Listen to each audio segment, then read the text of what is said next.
RL Location Automobile. Pour toutes vos locations de voitures et utilitaires en Guadeloupe, faites appel à RL Location Automobile. Avec RL Location Automobile, réservez en toute tranquillité 7 jours sur 7, 24 heures sur 24. RL Location vous propose une large gamme de voitures et d'utilitaires au meilleur prix sur le site internet www.rl-location.com.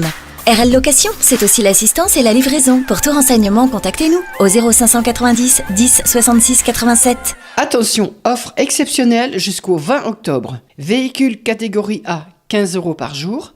Véhicule catégorie B, 20 € par jour.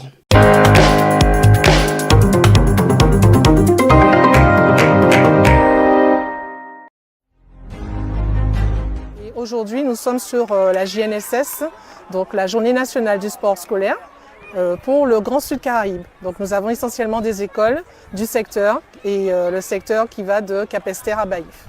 Alors ça se passe très bien, le soleil est au rendez-vous.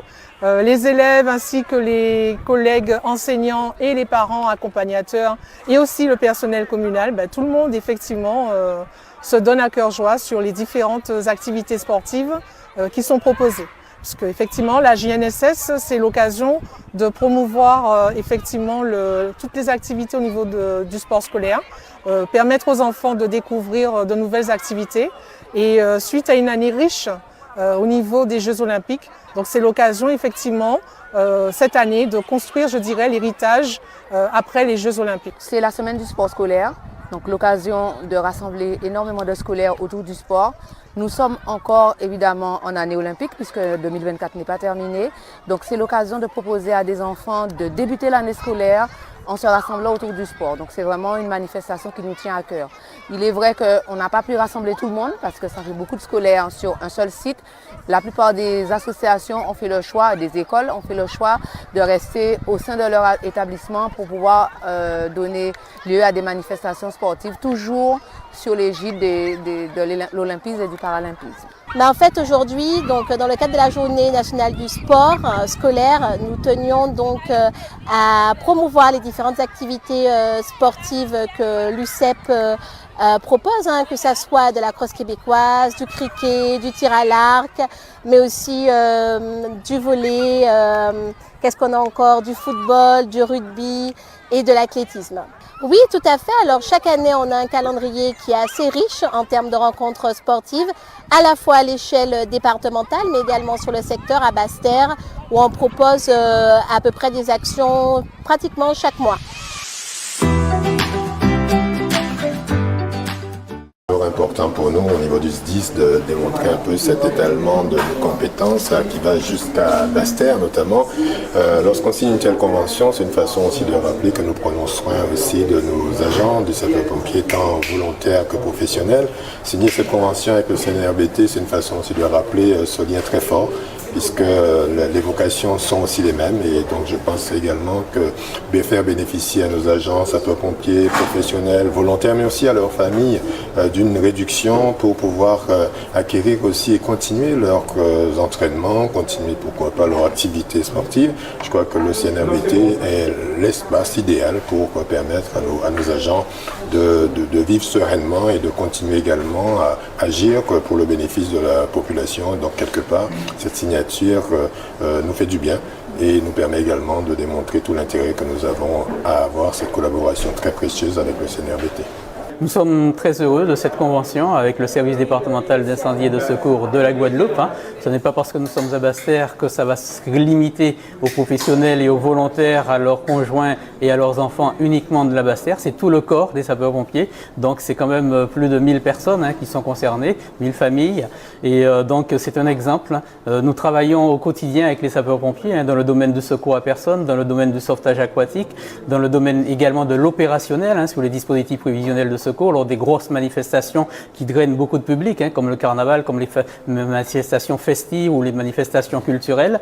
Et donc, en scellant cette convention, on officialise justement, donc, et on consolide cette coopération et cette collaboration avec le SDIS et au Cercle des nageurs de la région de Basse-Terre, qui est une association agréée sécurité civile également, jeunesse, sport, éducation nationale, éducation populaire. C'est une manière pour nous de rayonner avec des partenaires fiables, des partenaires solides, crédibles, et c'est un plus pour nous également également sur le plan humain, sur le plan des relations, sur le plan également de la reconnaissance du travail que nous accomplissons depuis 50 ans maintenant. Et nous sommes très heureux et très contents que nous ayons pu sceller cela avec le président Henri Angélique, qui est président du SDIS de la Guadeloupe, en la présence du général Félix Anténor-Abaza, qui dirige le SDIS de la Guadeloupe, ici même, avec des dirigeants, avec des éducateurs et avec des formateurs du CNRBT. Voilà, c'est une grande famille et nous espérons que cette signature d'aujourd'hui fera tache d'huile. Surpris et averti, puisque de toute façon c'est d'actualité, donc c'est quelque chose qu'on contrôle régulièrement, en moyenne une fois tous les 15 jours, précisément à chaque changement, puisque ça change à peu près tous les 2 ou 3 mois. Il y a une commission avec le préfet, avec les acteurs de la grande distribution, donc pas nous directeurs, mais les représentants de chaque enseigne en Guadeloupe. Une réunion pendant laquelle ils apportent des améliorations si c'est nécessaire. Ils changent certains produits si c'est nécessaire ou certains prix si c'est nécessaire. Donc, certaines étiquettes mal placées également. Alors, ça c'est plutôt l'opérationnel magasin. Ça c'est de notre responsabilité, mais eux décident en commission, donc je pense que c'est une fois tous les 2 mois. C'est en commission qu'ils décident de modifier certains produits ou certains prix. L'objectif est toujours de ne pas dépasser les 314 € du total pour des magasins de notre superficie. Et c'est respecté. Oui, c'est respecté. Oui, de toute façon, je pense qu'on sera même à moins de 314 €. Parce que par exemple, là, on vient de contrôler les fruits et légumes. Les fruits sont courts. Donc les courses sont des cotations hebdomadaires. Donc les prix changent toutes les semaines. Donc le prix de vente qui est établi dans le bouclier prix, lui, il est valable pour 2 ou 3 mois. Donc nous, le prix d'achat, s'il change à la baisse ou à la hausse, alors à la hausse, on ne modifie jamais un prix de vente supérieur à ce qui a été décidé en bouclier prix. Par contre, quand le cours nous permet de baisser le prix, on sera largement en dessous du bouclier prix. Et à mon avis, on sera très en dessous quand on fera le contrôle lors du passage caisse. Non, ça porte sur les fruits et légumes essentiellement, que ce soit des fruits et légumes locaux, mais dans le bouclier prix, il n'y a que des fruits et légumes locaux. Donc ça, c'est l'agriculteur ou le producteur lui-même qui décide du prix. Ça ne concerne que cette partie-là. Les produits de grande consommation comme l'épicerie ou les frais libre-service, exemple les yaourts, ça c'est un tarif qui est généralement valable du 1er janvier au 31 décembre. Donc le prix ne varie pas ni à la hausse ni à la baisse. Vous le voyez, là il y a une personne en particulier qui est chargée de ça, c'est un de mes collaborateurs directs qui a en tête la quasi-totalité des produits du magasin, même si ce n'est pas de son secteur, mais c'est lui généralement qui est amené à faire les contrôles. La personne qui nous a accompagnés un petit moment, lui il est responsable des produits frais trad, c'est lui justement qui doit gérer le cours des fruits et légumes, donc lui il est parfaitement informé de ça. Nos caissières généralement sont très à même de répondre sur le bouclier prix. J'ai une responsable aussi signalétique qui est en charge de contrôler ça assez régulièrement. Donc oui, on peut dire que si vous parlez du bouclier prix à quel que soit le salarié, le collaborateur, il sera au courant du bouclier prix. Le bouclier qualité-prix, bon, c'est des mesures qu'on nous propose, mais est-ce que ce sont des produits de qualité? C'est déjà, disons, c'est un geste commercial, mais la question de savoir est-ce que ça correspond vraiment à nos habitudes alimentaires. Bon, moi je pense que c'est peut-être un effet de façade, parce qu'en fait les prix ne sont pas alignés. Et avec la métropole ou même dans la Caraïbe, on a des produits qui pourraient nous intéresser. Et c'est quand même assez aberrant de consommer des produits qui coûtent 2-3 fois plus cher, alors qu'il y a des frais d'approche qui peuvent être diminués, quoi. Concernant le contrôle, je trouve que c'est dommage que ce soit à cause de certains mouvements enclenchés par les citoyens que tout le monde se corrige. Et j'estime que c'est le travail des autorités. Il y a suffisamment d'administration, de services de contrôle pour faire ça en amont. Et l'autre chose que je voudrais dire, c'est que pourquoi effectivement les prix n'arrêtent pas d'augmenter alors que on a beaucoup de produits qui rentrent, les gens consomment de plus en plus, donc en fait on devrait bénéficier de promos, voilà, pour des produits qui sont consommés assez régulièrement. Ça se fait régulièrement par les agents de la DETS, et que je tiens à remercier, qui font ça à peu près 30 contrôles par an, tout au long de l'année. Et là, pour tout vous dire, on vient dans un magasin qui a été contrôlé.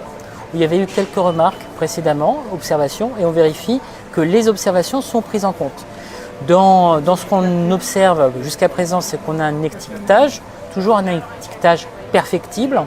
Et puis, on se rend compte quand même qu'on a quelques produits de substitution. Alors, ce qui est important, c'est qu'on ait ces produits de substitution, mais on se rend compte qu'il y a des ruptures de stock sur certains produits. Voilà, donc ça, c'est un point à ce moment du contrôle qu'on peut constater.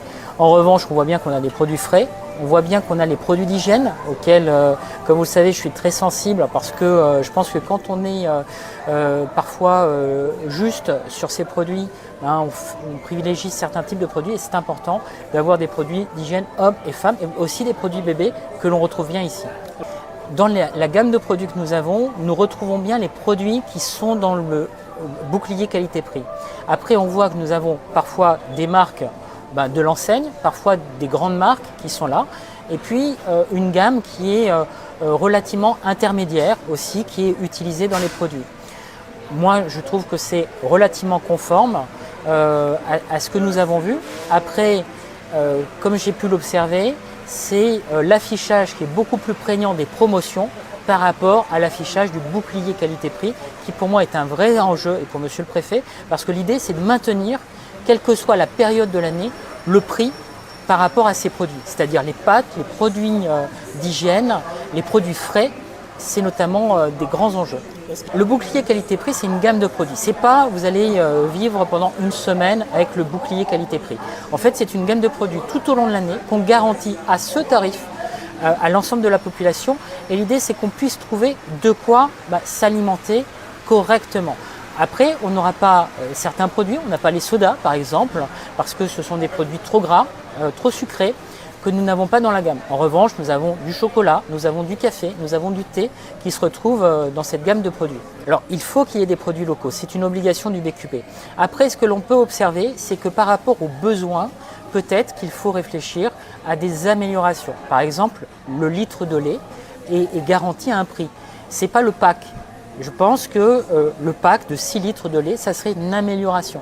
Par exemple, sur les produits pour enfants, il y a une taille de couche qui est dans le BQP. Ça serait peut-être intéressant qu'on ait une gamme en fonction de l'âge des enfants qui soit prise en compte. Et puis, il y a des choses aussi qui sont de la responsabilité et de l'hygiène bucco-dentaire, par exemple.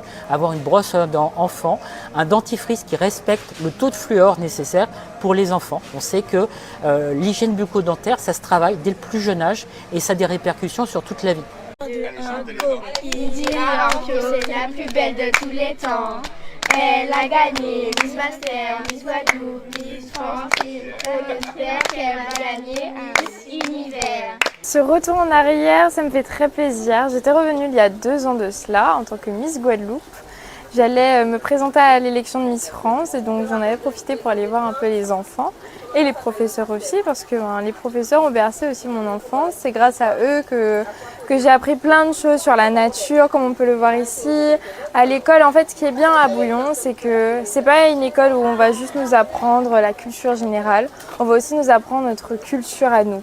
Et c'est ce qui m'a animée, c'est ce qui me fait très plaisir. Ici, on apprend un peu la culture des plantes, on apprend comment s'occuper de poissons, on apprend plein de choses locales et ça fait plaisir de pouvoir apprendre tout ça. Et rien que de voir qu'il y a énormément d'enfants qui sont passionnés par tout ça. Quand ils rentrent de l'école, ils vont dire à leurs parents aujourd'hui j'ai planté ça, aujourd'hui j'ai donné à manger aux poissons, aujourd'hui j'ai mangé ça, la maîtresse nous a donné ça et ça c'est juste incroyable. Et aujourd'hui on a vu Miss Guadeloupe. Non mais ça me fait plaisir, je suis très contente. Bouillon pour moi n'a pas changé, c'est toujours les mêmes valeurs, toujours les mêmes principes et ça fait plaisir de revoir ça. Et moi je viens aujourd'hui pour montrer aux enfants qu'il faut aimer l'école, que c'est important d'aimer l'école, qu'il faut croire en ses rêves. Parce qu'avant, j'étais à leur place, j'avais leur âge, j'avais des rêves plein la tête et j'ai pas perdu mes rêves et je suis allée au bout de mes objectifs pour pouvoir les atteindre. Alors le prochain challenge, ce sera le 16 et le 18 novembre pour l'élection de Miss Univers où je représenterai la France, mais aussi et surtout ma Guadeloupe, mon petit papillon. Donc voilà, je vous attends nombreux et il faudra voter un maximum pour ramener la France au plus haut à l'univers. Alors Indira a été mon élève en petite section. Ça remonte déjà à quelques années. Et après, je l'ai eue quand elle était au CME. Donc Indira, c'était une élève, elle a dit capricieuse. Indira, c'était une élève sage. Après, en CM1, oui, c'était une élève sage. C'est une élève qui n'avait pas de difficultés d'apprentissage. Elle était agréable. Et c'est pour nous aujourd'hui un plaisir, un honneur de la recevoir. Nous l'avions reçue quand elle était Miss Guadeloupe. Et là, on la reçoit en tant que Miss France et on espère la recevoir en tant que Miss Univers. Donc c'est pour nous un très grand honneur de la recevoir et elle partage ce plaisir également. Alors oui, je suis contente. On va faire des acras de pollo. Après, on va faire du jus de canne. Et après, on va faire des activités. On lui fait visiter le jardin. Alors, Miss France, elle est très belle, elle est intelligente. En tout cas, j'espère qu'elle va gagner le concours de Miss Univers et j'espère qu'elle va revenir avec l'écharpe de Miss Univers. Oui, ça a fait un moment pour sonner bouillon. En content parce que ça a fait mon plaisir de passer cette semaine-là. Elle était professeure-là. Parce qu'on parle pas les créoles tout le temps. Elle fait mon maman qui parle français. Elle fait pas maman qui parle français, mais là, on était au lycée. On prend 3 petits cours de créole. Elle fait prof en moins, mon Moses et en tennis créole là au bac. Donc voilà. En fait, c'est la première année où nous avons un stand dédié. Nous avons tenu à être présents aux côtés des associations et surtout de l'association de la Belle Créole qui organise le village de manière annuelle. C'est la 6e édition et aujourd'hui c'est un événement incontournable dans le sud Basse-Terre. C'est le moment de faire une liaison entre la population, les associations et puis leur montrer les dispositifs qui sont présents et que nous gérons au niveau de la politique de la ville, de la communauté de l'agglo du Grand Sud Caraïbe. Parce que chaque année nous intervenons, nous participons en donnant des subventions. Mais il nous a semblé opportun d'être présents et de montrer en fait que nous sommes là aux côtés des partenaires institutionnels comme la Dragesse, le département, la région, puisque nous travaillons tous ensemble sur ces dispositifs et dans le cadre notamment des subventions et des financements. Magnifique manifestation qui se déroule chaque année et cette année elle est encore plus belle, j'allais dire, parce qu'il y a un maximum d'associations qui se sont mises autour de justement la Belle Créole qui organise, qui est l'association phare qui organise ce village. Alors, j'ai fait le tour sur le Champ d'Arbaud qui est un endroit mythique et magnifique. Et en faisant le tour, je me suis rendu compte qu'effectivement la plupart des associations connaissaient le dispositif et sollicitaient leurs adhérents afin qu'ils puissent bénéficier, que les enfants puissent en bénéficier.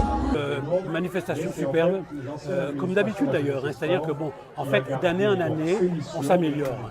Et là, cette année-ci, on a 33-34 associations qui sont présentes, les habituelles, mais d'autres associations effectivement sont venues se joindre. Et on a aussi effectivement les administrations. On a la Dragesse qui est là, on a la CSGC qui est là, nous avons le conseil départemental. Donc, ça s'étoffe et le service rendu effectivement à la population est beaucoup plus important, beaucoup plus grand. J'appartiens à l'association C3T, donc c'est une association pour développer le basketball 3-3. Cette année, on a décidé d'élargir nos services en mettant une partie sportive et une partie sociale. Donc le but, c'est de développer cette discipline sur toute la Guadeloupe, l'intégralité de la Guadeloupe. Et ces îles voisines, on a déjà mis des tournois, des stages d'entraînement à Marie-Galante, à Gourbert, à Bouillante, à Basse-Terre. Donc le but, c'est vraiment de s'agrandir comme ça. Il y a du monde, les gens s'intéressent. C'était la peur que nous avions de ne pas pouvoir avoir peut-être du public. Mais il y a du monde, les gens s'intéressent, ils viennent découvrir, puisque les gens sont à tâtons, surtout à cet âge-là, les enfants ne savent pas encore trop ce qu'ils doivent pratiquer comme sport. Solidarité Femmes de Guadeloupe, c'est une association qui existe depuis 2017 avec des femmes et des hommes, tous engagés pour œuvrer avec les femmes et les hommes qui subissent toute forme de violence de discrimination. Nous faisons aussi des interventions dans les collèges et les lycées avec 2 expositions que nous disposons. Exposition qui s'appelle « L'égalité, c'est pas sorcier » pour travailler sur le sexisme et « L'égalité, ça se travaille ». Nous sommes de retour cette année pour la semaine de réduction des piles. Donc nous sommes aujourd'hui dans un nouvel établissement, c'est l'école de Géry à Vieux-Habitants et nous sommes accueillis par les enfants, les éco-délégués. Vous voyez, nous avons installé aujourd'hui une borne pour la collecte des piles. Et nous avons remarqué dans le Grand Sud Caraïbe que les enfants sont très enjoués, très volontaires. Et nous avons fait un concours de collecte de piles dans les écoles du Sud Caraïbe qui s'est très bien déroulé. Donc c'est l'occasion maintenant d'étendre cette action. Nous sommes l'école de Géry, on est ravis de recevoir la borne ici pour la collecte des piles usagées. Donc ça va favoriser le développement durable. Donc les enfants vont apprendre à ne pas jeter les piles et de les ramener à l'école pour les mettre dans la borne. On entre, en tant qu'école, on entre tout à fait dans le cadre des journées nationales d'action contre l'illettrisme, puisque en tant qu'école, on apprend aux enfants à lire, à écrire, mais également l'accompagnement avec les parents. Ça, c'est très important, puisque on se constate, notamment pour les classes de CP, qu'il est important que les parents accompagnent leurs enfants pour que la lecture devienne quelque chose d'autre qu'on peut déplacer, qui n'est pas seulement à l'école. Et on a vu les chiffres, depuis la semaine dernière, on en parle. En Guadeloupe, quand même, on a un très fort taux d'illettrisme. Et on se dit peut-être que l'école a un manquement à ce niveau-là. Donc nous, on est vraiment entrés dans cette démarche-là, accompagner les enfants, mais également accompagner les parents qui sont souvent en difficulté pour accompagner leurs enfants. Les démarches se font par Internet. On veut faire sa carte d'identité ou toute autre chose, il faut passer par Internet. Et nous, à l'école, depuis 2020, suite à Covid, on est entré dans cette démarche où toute la communication avec les parents se fait par Internet. On a une plateforme qui s'appelle Skolnet qu'on utilise pour ça. Les livrets scolaires, c'est par le net. Les plateformes qu'on utilise pour l'aide à la maison, que ce soit pour les travaux pendant les vacances, etc., c'est par Internet. Et on peut penser que les parents ont un téléphone, ils ont plein d'applications, que ça se fait tout naturellement. Eh ben non, c'est pas si évident que ça. Donc on est là aussi pour les accompagner dans cette démarche-là, puisque ça fait partie de la relation école-famille, accompagner les parents pour que leurs enfants aient une réussite au niveau de l'éducation, au niveau de l'instruction. On est présent au sein du pensionnat Saint-Paul-de-Bouillon, justement pour les journées nationales d'action de lutte contre l'illettrisme, dans le cadre de la professionnalisation des acteurs de la lutte contre l'illettrisme. Donc ce projet il a été mis en place avec l'école afin de répondre à des problématiques au niveau du numérique pour les parents, à destination des parents, et aussi de susciter l'intérêt de la lecture en prévention de l'illettrisme. Pourquoi ? Parce qu'au jour d'aujourd'hui, on se rend compte que le travail des enseignants est très bien fait, mais on rencontre une difficulté dans certaines familles créolophones ou avec des précarités sociales diverses sur la poursuite des apprentissages à l'école. L'école n'est pas unique acteur de l'apprentissage de la lecture. Et donc, du coup, c'est pour ça qu'on a voulu promouvoir la lecture à travers le jeu, à travers la théâtralisation, montrer qu'on peut lire toutes sortes de supports, pas que le livre en fait. Donc c'est vraiment dans ce sens qu'a été fait cette action, en tout cas avec le pensionnat Saint-Paul-de-Bouillon. À mes côtés, j'ai Madame Valérius, qui est une vice-présidente, et je suis présidente et elle est vice-présidente de l'association Bail Chancelat. Cette association a mis en place dans les écoles à quartier prioritaire, de villes prioritaires, des éducatrices de jeunes enfants pour aider très tôt, c'est un travail très précoce dans les maternelles, en toute petite section, petite et moyenne, pour accompagner les enfants et les familles qui n'ont pas su, qui n'ont pas pu, dans la toute petite enfance, avant l'entrée à l'école, mettre les bases qui sont nécessaires pour faire une bonne scolarité. Nous avons mis en place ce projet dans le cadre des journées de la lutte contre l'illettrisme. Donc on a souhaité travailler avec le pensionnat Saint-Paul-de-Bouillon parce que notre coordinatrice est parent d'élèves au sein de cet établissement et il nous semblait important de autant travailler sur le numérique qui touche à l'électronisme pour vraiment permettre à des parents de mieux utiliser l'ordinateur, les applications et les plateformes liées à l'éducation de leurs enfants, mais également la gestion d'une boîte mail et tout simplement de travailler sur la question de l'illettrisme à travers la lecture en famille, des moments conviviaux qui permettent finalement une meilleure maîtrise de la langue. Outremernews.fr, le site de l'actualité Outre-mer, 24 heures sur 24 et 7 jours sur 7. Retrouvez la chaîne Outremer News sur YouTube.